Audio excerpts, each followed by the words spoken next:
시편 92편 12절에서 15절까지 말씀. 다 같이 한 목소리로 봉독을 하겠습니다. 92편 12절에서 15절. 의인은 종려나무같이 번성하며 레바논의 백향목같이 성장하리로다.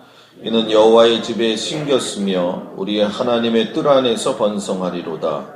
그는 늙어도 여전히 결실하며 진액이 풍족하고 빛이 청정하니 여호와의 정직하심과 나의 바위 되심과 그에게는 불의가 없음이 선포되리로다. 아멘.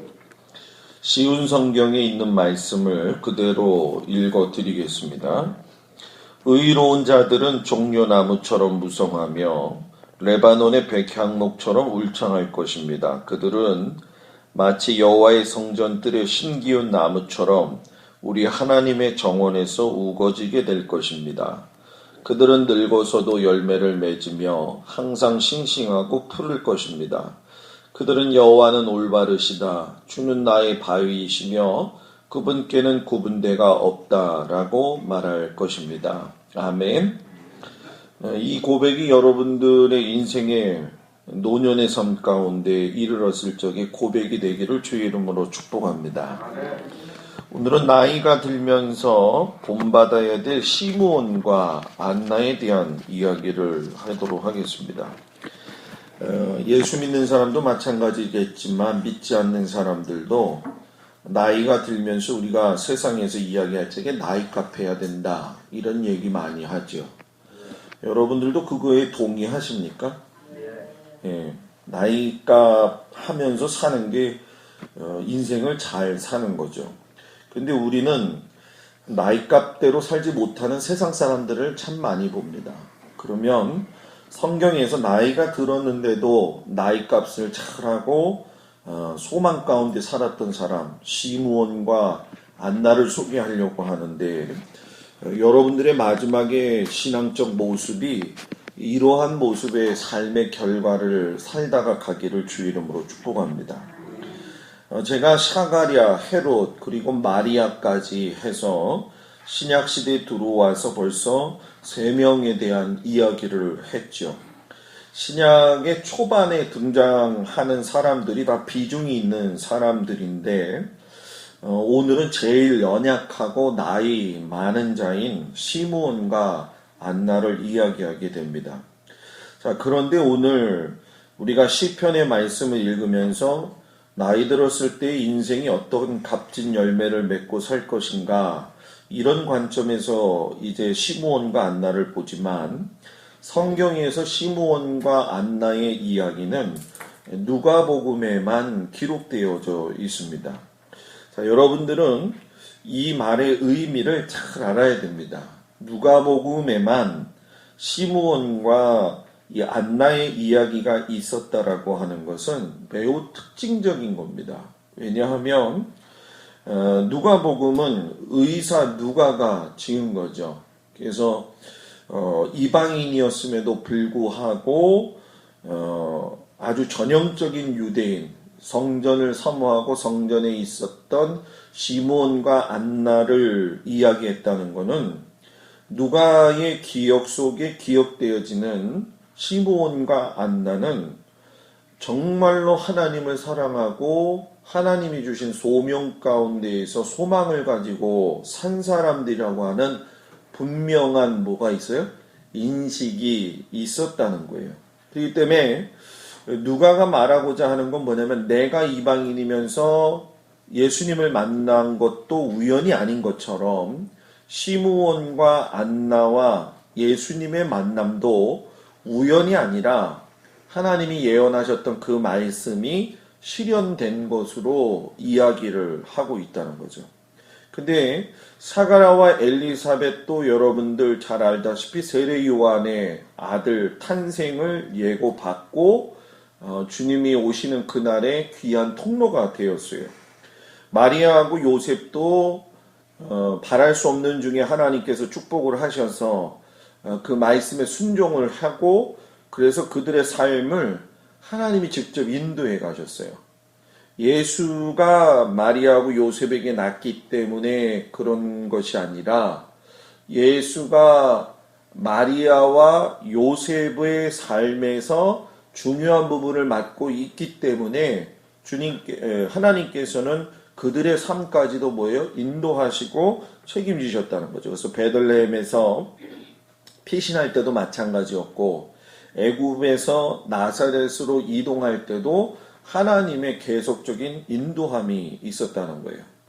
그러면 시므온과 안나는 어땠느냐라는 거예요. 시므온과 안나도 하나님께서 예언해 주시고 소명을 주시고 소망을 주신 그대로 살아왔는데 누가가 더 강조하고 있는 것이 무엇이냐면은 이들이 나이가 매우 많아 늙었더라 라고 하는 걸 강조해요. 성경에는 이 두 사람의 정확한 나이가 나오지를 않죠. 그렇기 때문에 유대 전승이라든가 아니면 그 당시의 삶의 어떤 결혼 풍습 등을 통해 가지고서는 어느 정도 이 사람들이 살았을까 이렇게 추정은 할 수가 있죠. 그래서 성경에 NASB 같은 성경에는 이 부분을 해석할 적에 뭐라고 이야기하냐면 안나를 뭐라고 이야기하냐면 과부로서 84살까지 살았다 이렇게 얘기를 하고 NIV 성경에서는 84살이 될 때까지 과부였다 이렇게 얘기를 해요. 자, 유대인 여인들이 그 당시에 몇 살 때 대부분 결혼을 했느냐 하면은 15살 때 결혼을 했습니다. 자, 15살 결혼을 해서 남편과 함께 7년을 살고 과부가 되었다고 하면서 84살까지 살았다, 과부로서. 그렇게 얘기한다고 한다면 적어도 대충 나이가 나오는데 106세 정도가 됩니다. 106세 정도. 그리고 시므온도 상당히 나이가 많은 사람인데 그것을 어떻게 알 수가 있냐면 누가복음에 보면 예수님을 만나면서 시므온이 고백하기를 종을 평안히 놓아주시는도다 이렇게 이야기를 해요. 그러니까 내가 죽음이 오기까지는 예수님을 만나야지 죽음이 올 수 있다라고 하는 말씀을 받은 사람이 시므온이죠. 그래서 유대교 전승을 찾아보니까 유대교 전승에는 시므온이라는 사람이 113세였다 이렇게 이야기를 하고 있어요. 우리 성도들은 별로 안 놀라네요. 106살, 113세까지 살 수 있을 것 같아요. 앞으로는 100세 시대가 된대지만 이들이 이렇게 늦은 나이까지 살면서 예수님을 만날 수 있었다는 것은 오늘 그대로 설교 제목에서 나오는 것이지만 나이가 들면서도 이들이 바랄 수 없는 중에 바랬고 또 의인의 종려나무 같이 울창한 것처럼 늙었지만 결실이 늘 싱싱했다라고 하는 거예요. 그러니까 여기서 90 넘으신 분 계시나요? 80. 80은 우리 권사님 계시네. 그죠? 80 넘고 90 넘고 하는 사람들은 여기 지금 명함도 못 내밀어요. 근데 왜 제가 이 이야기를 하냐면 여러분들 앞으로는 그렇겠지만은 이 사람이 생각이 바뀌어야지만이 신앙이 성장할 수가 있어요. 오늘의 초점은 뭐냐면 세월이 흘러가면서 나이가 드는 것만큼 더 중요한 것이 있는데 그 나이 든 그 자들이 그 하나님의 은혜를 받기 위해서 어떻게 주님을 섬겼는가 이걸 봐야 된다는 거예요. 하나님의 성전 뜰 안에 안나하고 시므온은 늘 있었어요. 나이가 많음에도 불구하고 경건한 성도의 삶으로서 기도하는 것을 쉬지 않고 살았다는 거예요. 그들의 삶에 보게 되면 나이와 상관없이 소망을 가지고 주님을 기다리는 마음을 가지고 살았다는 거예요. 저는 여러분들이 그런 사람들이 되기를 주의 이름으로 축복합니다. 그래서 오늘 말씀 가운데 우리가 시므온과 안나를 통해서 보는 것 중에 첫 번째 느낄 수 있는 게 뭐냐면 그들은 나이가 들어도 소망 가운데 살았다라는 얘기예요. 사람이 나이가 들면 자꾸 시간을 뒤돌아보게 되죠. 인생의 황혼기에 보게 되면 개인의 삶을 뒤돌아봤을 적에 많은 의미가 있을 거예요. 제가 40살 됐을 적에 사람 인생을 80으로 기준을 하면 40이 딱 중간이 되잖아요. 그때 읽었던 책이 뭐냐면은 하프타임이라고 하는 책이었습니다. 하프타임, 인생의 중반기에서 이제 넘어 들어갈 적에 인생을 어떻게 준비하며 하나님 앞에 설 것인가, 이런 내용의 책들이죠. 근데 지금은 이제 저도 마찬가지지만 여러분들도 인생의 황혼기로 향해서 가고 있을 때에 옛날을 동경하고 옛날을 이야기하기는 이제 늦었다는 거예요. 옛날 것이 여러분들의 지금을 발목 잡아서는 안 됩니다. 옛날의 신앙의 생각이 여러분들이 앞으로 하나님을 만나는 일에 있어서 걸림돌이 되면 안 된다는 거예요. 물론 추억이라고 하는 것은 좋습니다. 그러나 나쁜 추억은 추억으로 생각하면 안 되고, 성경이 말하는 것은 나쁜 추억이 아니라 좋은 추억이 아니라 삶에서 일어난 모든 사건들을 통해 가지고 자신의 삶을 뒤돌아보고 그 삶 속에서 뭐예요? 올바른 삶을 살아갈 수 있도록 계속적으로 추구한다는 거예요. 계속적으로. 성경을 보는 게 지식적인 거를 쌓기 위한 것도 아니고, 내가 더 말씀을 연구해 가지고 하나님의 뜻을 잘 분별해 가지고선 마치 예언자처럼 살려고 하는 것도 아니고, 성경을 통해서 우리는 여러분 뭐예요? 우리의 뒤이어온 삶을 뒤돌아보면서 우리의 남은 생애가 얼마나 될지 모르겠지만은 과거에 얽매이지 아니하고 하나님이 원하시는 삶을 살도록 인도하시는 것이 성경이 주시는 말씀이에요. 그렇기 때문에 시므온과 안나를 보게 되면 이 사람들의 고백 자체가 과거 속에 있는 게 아니라 예수님을 만나야 되겠다라고 하는 소망이 늘 있었다는 거예요. 자, 여러분들에게 지금 예수님을 만나야겠다라는 소망이 있어요? 이게 없으면 안 돼요. 왜? 주님이 재림하실 것이기 때문에 우리는 시므온과 안나가 인생의 나이든 그 황혼기 속에서도 예수님을 직접 보기 위한 소망을 품었던 것처럼 우리들도 주님의 재림을 기다리거나 또는 우리의 신앙 가운데에서 하나님의 말씀 안에 소망을 품고 사는 것이 당연한 것이다라는 얘기죠. 시므온이라고 하는 뜻이 이스라엘의 위로를 기다리는 자라는 뜻이고, 안나가 예루살렘의 속량을 바라는 자라는 뜻인데, 여러분 생각해 보세요. 그때 그 당시에 수많은 사람들이 있었을 텐데도 시므온과 안나를 누가가 이야기했다는 건 소망이 없는 데서 소수의 사람 가운데 소망을 가지고 산 사람들이 바로 이들이었어요. 왜? 이름이 그대로 나오잖아요. 시므온, 이스라엘의 무엇을 기다리는 자, 위로를 기다리는 자. 안나, 예루살렘의 뭐예요? 속량을 바라는 자. 왜? 그때 그 당시에는 메시아가 오고 안 오고의 그런 걸 떠나서 그 당시의 사람들의 삶은 순탄하지 않았어요. 영적으로 어두웠었고, 삶은 로마 사람들에 의해서 지배를 받고 있었기 때문에 곤고한 삶을 살았다는 거예요. 그런데도 불구하고 그들은 위로를 기다리고 속량함을 기다리면서 하나님의 그 말씀대로 자신들의 생전에 예수님이 오실 것이라고 하는 것을 끊어버리지 않고 기대하고 소망하고 살았다는 거예요. 우리는 너무나 여러분 이 소망에 대해서 무감각할 경우가 많다는 거예요. 소망은 여러분 인간이 가지고 있는 그 마음속에 그 사람을 움직일 수 있는 가장 큰 힘 중에 하나입니다. 우리는 소망을 하나님께 두지 아니하고 물질에다가 자꾸 두려고 하고 건강에게 두려고 할 때가 많아요. 여러분 나이가 들었는데 그 사람이 나이가 많음에도 불구하고 하나도 늙지 않고 뽀송뽀송하다면 그거 이상한 사람이에요. 그래도 그걸 좋아한다면 그건 하나님의 뜻을 거스르는 거예요. 왜냐하면 인생은 하나님이 정하신 때가 있기 때문에. 그래서 우리가 요번에 프랑스인가 80살 넘은 사람이 뭐 또 쌍둥이를 낳는다고 그러잖아요. 예, 이제 그것만 이제 또 우왕좌왕 하지 마시고, 그게 좋은 거냐? 어떻게 보면 좋은 게 아니라 그건 신기하고 놀라운 일이지. 좋은 일이 아니라는 거예요.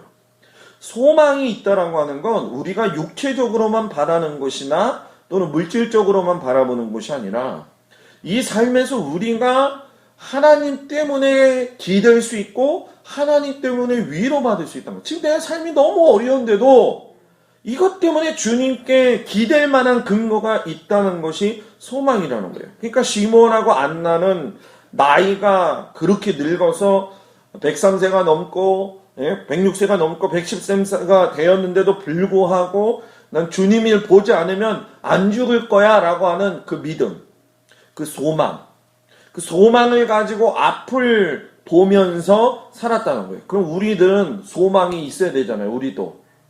우리가 지금 나라가 어지럽고 나라가 힘들다고 해서 주저앉으면 안 돼요. 위기는 기회니까. 교회도 마찬가지라고 생각해요. 저는 내가 앞으로 이 상황에서 이 교회가 어떻게 갈 것인지, 나라가 어떻게 갈 것인지, 나는 이제 조금만 있으면 살다가 하나님 곁으로 갈 거야. 그건 무책임한 거예요. 왜 무책임하냐? 한국의 앞으로 10년, 20년은 여러분들의 자손들이 살 나라입니다. 여러분들의 이 교회는 여러분들이 기분 좋으면 좋고 나쁘면 그런 관계 속에서 그냥 이렇게 던져버릴 수 있는 그런 교회들이 아니에요. 교회가 앞으로 10년, 20년으로 내다볼 수 있는 그 안목의 소망, 여러분들이 그것이 있어야 되고 저에게 있어야 돼요. 그래야지만이 그 소망이 우리의 삶을 움직일 수가 있다라고 하는 거죠. 그리고 그들은 약속을 붙잡고 신뢰했다라고 하는 거예요. 그게 뭐냐면 하나님이 시므온에게 분명히 말씀하셨잖아요. 메시아를 보게 될 때까지 너는 죽지 않을 것이다. 안나에게도 너가 약속된 구세주를 두 눈으로 볼 것이기 때문에 경배하고 기도하며 기다리라고 이야기를 했단 말이에요. 여러분, 이것처럼 허망한 게 어디 있어요? 나이가 70살도 아니고 80살도 아니고 100살이 넘은 상황에 예수님이 오신다고, 예수님이 메시아인지도 몰랐죠. 그날이 올 때까지 성전에서 떠나지 아니하고, 성전에서 떠나지 아니했다는 건 여기에 물리적인 성전을 떠나지 아니하는 것도 있었겠지만 성전에 계신 하나님의 그 마음을 떠나지 아니했다는 거예요. 하나님의 약속은 사람들이 약속해 놓은 것처럼 무너지는 것이 아니라는 거예요. 하나님의 약속은 하나님의 성품에서 나오는 겁니다. 이게 좀 어려운 말인데 이걸 잘 알아야 돼요. 이런 단어들을. 하나님의 약속은 하나님의 성품에서 나온다는 거예요. 하나님의 성품은 뭐냐? 말씀하신 것을 이루셨고 언약한 것을 이루시는 것이 하나님의 성품이에요. 하나님의 성품에는 거짓말이 없어요. 하나님의 성품에는 정직함이 계시는 거예요. 그러니까 사탄의 성품은 거짓말이죠. 그래서 거짓의 압이라고 이야기를 한단 말이에요. 그러니까 그들에게 소망을 주셨다는 것은 하나님 본인이 뭐예요? 하나님의 성품 자체가 약속 가운데서 이루시는 분이라는 거죠. 근데 이 약속은 이루어지려면 신뢰가 있어야 돼요. 신뢰가 없는데 약속이 이루어지겠냐는 거예요. 쉽게 얘기하면 D.L. 무디가 그런 얘기를 했죠. 하나님은 이루어질 수 없는 것들은 결코 약속하시지 않는다. 이렇게 이야기했어요. 여러분, 이 말씀이 잘 보면 참 재미있는 말씀이에요. 하나님은 이루어질 수 없는 것들이 없어요. 그렇기 때문에 결코 약속하시지 않는다라는 게 아니라 약속하실 필요도 없는 거죠. 근데 무디는 이걸 말을 바꾸어서 강조를 했다는 거예요. 근데 여러분, 우리는 그거를 동의를 해요. 제가 이걸 한번 다루려고 하는데 또 번개같이 휙 지나가면서 하나님께서 믿음에 대한 이야기를 한번 할 수 있도록 오늘 아침 새벽에 책 읽는 가운데 그런 얘기를 주셨는데, 믿음이 뭐냐? 간단하게 얘기한다면 하나님이 하실 일에 대한 동의가 있는 것이 믿음이라는 거예요. 자, 동의하는 사람들이 바로 여러분들이 돼야 되는데, 동의하는 사람들이 된다는 건 여러분들이 믿음이 있는 사람들이 된다는 것이고, 하나님의 약속을 기억하고 신뢰한다는 거예요. 근데 우리가 하나님의 약속보다 저녁에 나오는 뉴스의 내용을 더 잘 믿어요. 그리고 내일이 비가 오나 안 오나 기상청의 메시지에는 귀를 잘 기울입니다. 그런데 하나님의 말씀이 미래에 대해서 이야기 나오는 걸 잘 귀 기울여 듣지 않아요. 여러분, 내가 하나님의 말씀 목사님 이 나이가 되면 다 똑같아요. 저도 이해해요. 근데 여러분, 우리 어디 놀러 가면은요, 입에서 흥얼흥얼 나오는 노래들 있잖아요. 그죠? 그죠? 그런 거 한번 생각해 봐요. 그러면 우리도 입에서 흥얼흥얼 나올 수 있을 정도로 하나님의 말씀이 인이 박혀 있으면 좋지 않겠는가? 인이 박혀 있으면 좋지 않겠는가? 이번 주 설교가 지혜로운 자에 대한 설교인데, 제가 지혜로운 자 설교하면서 야, 이거 가사를 좀 개사 좀 했으면 좋겠다. 가는 세월 그 누가 막을 수가 있나요? 한번 지금 제가 개사 좀 해보려고 노력 중에 있거든요. 여러분들도 한번 해봤으면 좋겠어요. 여러분, 하나님의 약속은 벽에다가 걸어두는 좌우명이 아니에요. 그리고 그들은 예수님께 초점을 맞춘 자들이에요. 성전에서 기도했다고 이야기를 해요. 왜 기도했을까요? 예수님을 기다렸기 때문에 기도했다는 거예요. 기도하지 않고 내가 믿음의 사람이 될 수 있다라고 하는 건 거짓말이에요. 깊은 기도, 여기서 기도를 한다는 건 물론 시간의 의미도 있겠지만, 저는 여러분들이 이것이 마치 여러분들의 일생생활에 호흡이 되는 것처럼 돼 있어야 돼요. 이것은 뭐 기도를 뭐 거창하게 입으로 잘 한다 안 한다 이것의 문제가 아니라는 거죠. 여러분, 시므온과 안나가 예수님을 발견했을 적에 시므온은 아기 예수님을 두 팔로 안고 찬양의 노래를 했고, 안나는 하나님 앞에 감사기도 하고 난 다음에 친구들한테 나가서 내가 메시아를 보았다고 이야기를 했어요. 그들은 기도했고 거기에 대해서 뭐 했다? 응답을 받았다는 거예요. 근데 그 응답을 받는 게 어디냐? 그들 기도하면서 예수님에게 초점하는 거예요. 언젠간 오실 거야. 언젠간 분명히 내가 만날 거야. 초점이 예수님에게 맞춰져 있으면 보이는 게 예수님이 보이는 거예요. 성전에 8일 돼가지고 할례하러 올라온 아이들이 얼마나 많았겠냔 말이에요. 그죠? 그죠? 그죠? 네. 성전에 8일 만에 할례 받으러 온 아이들이 얼마나 많았겠냐는 거예요. 그런데 그 많은 아이들을 속에서 눈에 들어왔다라는 거예요, 예수님이. 이거는 여러분, 관심 가지고 기도하면서 하나님께서 이끄시기 때문에 된다는 거예요. 이걸 뭐 우리는 세상 사람들이 얘기할 적에 직감이라고 이야기를 하고, 그죠? 또 이제 무당들은 뭐라고 해요? 뭐 신기가 들렸다, 뭐 이렇게 얘기를 하잖아요. 천만의 말씀이죠. 기도하면 하나님이 보일 수 있는 눈이 보이게 되고 안 보이는 것이 보이게 된다는 거예요. 그러니까 이게 무슨 뭐 환상 중에 내가 기도했는데 뭘 봤는데 이런 헛소리 말고, 이거 헛소리 말고, 이거 헛소리예요. 이거는 이 정확하게 성경의 근거에서 소망을 가지고 볼 수 있는 거, 이 정확한 거. 저는 여러분들한테 성경을 그렇게 가르치고 싶지 딱 이렇게 막 허무맹랑하게 가르쳐주고 싶지는 않아요. 여러분 생각해 보세요. 교회가 왜 힘들어지고 목사들이 자꾸 딴 길로 가고 성도들이 왜 신앙생활에서 자꾸 오버하고 가느냐? 분산되는 거예요, 마음이. 말씀을 통해서, 기도를 통해서 예수님을 보아야 되는데 다 자기들 의견에 좋은 대로 해놓고 나서 그게 주님 뜻이라고 이야기를 하니 그게 분산이 안 되겠냐는 거예요. 근데 시몬과 안나는 끝까지 보는 거예요. 누구를? 예수님을. 뭐 하면서? 기도하면서 예수님을 보니까 보이지, 기도 안 하면서 예수님 보인다는 사람은 그건 10중 8구 이상한 사람이에요. 10중 8구. 그리고 여러분 그거 아세요? 기도하는 사람은요, 제가 이렇게 요즘 느끼는 거지만 저도 앞으로 더 그러려고 그러는데, 사람은 정말 필요하고 은혜스러운 말 아니면 아예 말 안 하는 게 낫다. 동의를 안 하세요? 사람은 말이 많으면 실수가 있다. 제가 요즘 또 엊그제 고백한 거. 그래, 내가 말을 하지 않는 것이 은혜가 된다. 오히려.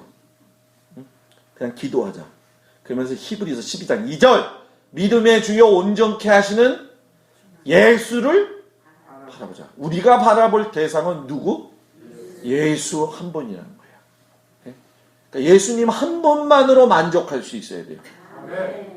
예수님 한 분만으로 내가 은혜 받을 수 있어야 돼요. 제가 아마 여러분들한테 속이면서 또는 여러 가지로 감언 이설로 여러분들을 해먹으면 해먹을 수 있겠다는 생각도 들더라고요. 왜냐하면 교주들이 그렇게 하더라고 보니까.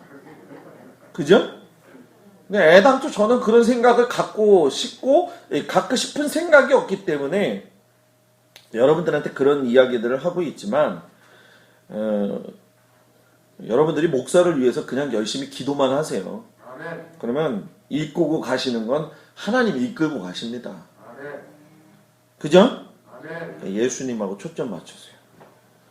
여러분들이 저 목사가 잘 가고 있나 안 가고 있나 그거 예수님한테 초점 맞추면 답 나와요. 예? 저 성도가 잘 가고 있나 안 가고 있나 우리 가정이 잘 가고 있나 안 가고 있나 예수님께 초점 맞추면 답이 나와요. 바로 감리사가 누가 되느냐 안 되느냐 예수님께 초점 맞추면 답이 나와요. 그래서 감리사라는 것도 안 했으면 좋겠어요. 아무것도 없는 게 좋겠어요. 그냥. 물론 난장판은 되겠지만 이게 진짜 직감적으로 하나님의 능력이 나타나는 은혜가 있어야지 너무 안 좋아요. 그리고 중요한 건 여러분 뭐냐면 그들은 예언의 말씀을 무시하지 않았다는 거예요. 여러분 우리가 이 시므온 바라보면 시므온이 누가복음에서 5번 찬양을 하는 중에서 마지막을 하는데 엘리사벳이 찬양하고 마리아가 찬양하고 사가랴가 찬양하고 들의 목자들이 찬양을 하고 그리고 시므온이 마지막 예수님을 찬양을 해요. 그때 찬양을 할 적에 뭐라고 이야기하냐면 예수님을 나의 주제라고 이야기합니다. 여기서 주제 파악의 주제가 아니라 주제, 이 해서 주제는 무슨 말이냐? 군주라고 하는 뜻이에요. 그러니까 예수님이 나의 뭐가 된다는 거예요? 군주가 되신다. 하나님이 나의 뭐가 되신다? 군주가 되신다. 하나님이 나에게 군주가 되시고 주제가 되시면 내가 예수님을 통해서 하나님을 통해서 내 안에 군주, 주제가 되시는 그 하나님을 보면 내 안에 기쁨과 평안함이 있어야 될까요? 없어야 될까요? 있어야 돼요. 있어야 돼요. 여러분 있어야 돼요. 저도 하나님 앞에 그런 부분들을 놓고 기도해요. 제가 이렇게 뒤돌아보면서 이제 내년 횟수로는 벌써 7년이 되어지는데 제가 하나님 앞에 감사하다고 늘 그래요. 요즘 하나님 감사합니다. 제가 쓰러지지 않고 6년을 넘게 이렇게 목회하게 하시니 감사합니다. 정말 주님의 은혜입니다. 주님의 은혜입니다. 우리 성도들 지금 탄탄하게 서가니까 주님 은혜입니다. 근데 이제 목회자의 바람 가운데 한 가지는 여러분들의 생각이 좀 더 진취적으로 긍정적으로 바뀌었으면 좋겠어요. 이건 제가 담임 목사로서 여러분들한테 권면하는 겁니다. 마지막으로는 성령님의 인도로 살았다라는 거예요. 성령이 그 위에 있으니까 성령의 인도하심을 받는 거예요. 성령이 그 위에 있을 적에 그 성령을 붙들고 사는 사람이 약속된 것을 볼 수 있다는 것이에요. 성령이 성전에서 인도했기 때문에 그 둘이서 예수님을 볼 수가 있었다는 거예요. 성령님이 메시아가 오신다는 소식을 알리셨기 때문에 여러분 뭐예요? 그것이 이루어졌다는 거예요. 이제 여러분들한테 절기를 설교할 때가 올 겁니다. 지금 절기에 대해서 굉장히 깊숙하게 제가 지금 들어가고 있는데 6월절도 지금 이제 한 90% 정도 했어요. 앞으로 6절기가 더 있는데 여러분 제가 그거 공부하고 연구하면서 느낀 것 중에 한 가지가 뭐냐면 오순절의 역사는 이미 이스라엘 백성들이 그들의 역사 가운데에서 계속적으로 지키고 왔었다는 거예요. 무슨 얘기인지 이해가 되세요? 뭐 마가의 다락방에만 임한 오순절의 성령의 역사가 아니라는 거예요. 그런데 문제는 뭐냐면 우리는 그것을 따로 이렇게 놓고 본다라는 거예요. 그러니까 성령의 역사. 그래서 예루살렘 교회 그리고 이스라엘 사람들이 신앙이 회복이 돼야 돼요. 성경을 떠나서는 얘기를 할 수가 없잖아요. 그죠? 맞아요? 틀려요? 예수님이 유대인이었기 때문에 유대인을 떠나서는 예수님을 이야기하지 않는 건 그건 거짓말이에요. 그러니까 제가 지난번에 이야기했잖아요. 어떻게 성지순례를 한 번도 안 갔다 왔는데도 불구하고 성지 지도에 관한 8만 원짜리 책 이렇게 두꺼운 걸 썼는지 그게 기적이라는 거예요. 인터넷이 발달이 돼 있기 때문에 자료 수집해가지고 만들 수 있었지 아니라는 거예요. 아니라는 거예요. 지금도 여러분 이 팔레스타인 지역에 있는 에발산과 그리심산 사마리아 지역은요. 지금도 분쟁이 나면 못 들어가요. 여러분. 베들레헴 있죠? 베들레헴도 여러분 요 몇 달 전에 뭐 가자지구 막 이렇게 막 포 쏘고 막 그러면요. 못 들어가요. 저도 이스라엘 갔을 적에 베들레헴은 한 번 못 들어간 적이 있어요. 왜냐하면 팔레스타인들이 갑자기 막 폭동을 일으킬 수가 있기 때문에. 근데 그 사마리아 지역 같은 경우는 더 못 들어가거든요. 거기에는 전쟁을 안 해도 못 들어가요, 잘. 왜냐하면 그만큼 좀 위험한 곳이기 때문에. 근데 여러분 우리가 말씀을 정리하면서 좀 한번 생각해 보자는 거예요. 성령의 능력으로 우리가 항상 살아가야 되겠는데 마지막으로 우리가 깨달을 수 있는 건 뭐냐면 성령의 사람은 따라합시다. 노안으로 시력이 감퇴해도 영적 시력은 어두워야 한다. 밝아야 한다. 좋으나 안 좋으나 제가 지금 해본 거예요. 밝아야 돼요. 노안이 와서 이게 잘 안 보여도 여러분 뭐예요? 영적인 시력은 어떻게 해요? 밝아야 된다는 거예요. 왜?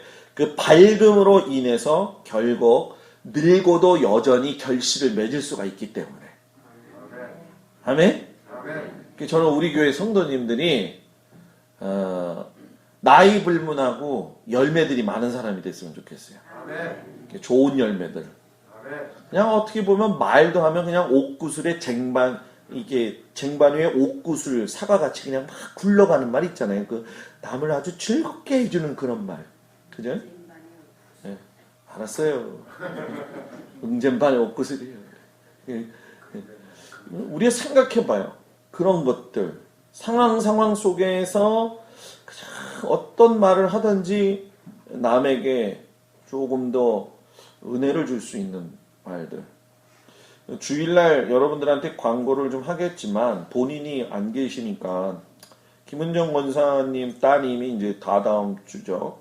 5월 2일날 토요일날 결혼식해요. 그동안 어려웠던 일들이 있었는데 이야기하지 못하고 목사 불러서 이야기했지만 본인도 얘기하기 좀 껄끄럽죠. 그런데 다 아실 거예요. 그죠? 근데 우리가 축하 안 해주면 또 누가 해주겠냐는 거예요. 제가 가서 만나봤어요. 경상도 사나이고 자수성가도 했고 나름대로 어떤 일들을 이렇게 잘 하고 있더라고요. 근데 참 그 사람 마음에 들었던 게 뭐냐면 그 줄에 서는 것 때문에 조금 저기하고 힘들었었거든요. 근데 저한테 그러더라고요. 목사님 편하신 대로 마음대로 하세요. 그거면 되잖아요. 그리고 나서 뭐라고 하냐면 제가 우리 장모님 모시고 교회 가겠습니다. 제가 그랬어요. 내가 줄에 서가지고 우리 교회 다 나온다. 한 가정만 빼고. 그냥 여기도 나오면 좋겠다. 이렇게 얘기는 했어요. 그랬더니 때가 되면 목사님 나갈게요. 말이라도 좋잖아. 싫어요 목사님. 이런 거보다 낫잖아. 그죠? 그죠? 그럼 그때 가서 봐야지 알아요. 그렇게 얘기하는 것보다는 낫잖아요. 그래서 제가 여러분들한테 부탁을 드리고 싶은 건 참 말하기 어려운 부분들입니다. 그런 것들은. 그래서 지혜롭게 여러분들이 처신할 거라고 생각하고 저도 여러분들한테 지혜롭게 이것이 말거리가 되지 아니하고 은혜스럽게 모든 게 좀 갔으면 좋겠어요. 그래서 우리가 좀 더 이 영적인 시야가 넓어질 수 있는 그런 믿음의 사람들이 되셔서 여러분들도 그렇고 저도 그렇고 나이가 들면서 본받을 것이 많은 사람이 됐으면 좋겠습니다. 아멘. 우리 아이들이 우리 할아버지 할머니가 참 괜찮네 이렇게 좀 본을 보여줄 수 있는 사람. 제가 주중에 어떤 목사님 만났어요. 어떤 목사님한테 제가 맨 마지막에 한 말이 뭐였냐면 이런 얘기를 했어요. 내가 거짓말을 못하기 때문에 이런 얘기를 하는 건데, 목사님 제발 좀 모델이 될 만한 목회자 선배가 돼 주십시오. 후배가 따라갈 수 있는 어떤 그 모델이 될 만한 목회자가 돼 주십시오. 그 얘기를 했어요. 예, 끄떡거리시더라고요. 저는 이것이 오늘 우리들에게도 동일하다고 생각이 됩니다. 여러분들의 가정에 여러분들이 모범을 보여가지고 본을 보여줄 수 있고 물려줄 수 있는 사람들, 그런 시므온, 그런 안나가 되기를 주의 이름으로 축복합니다. 기도하겠습니다.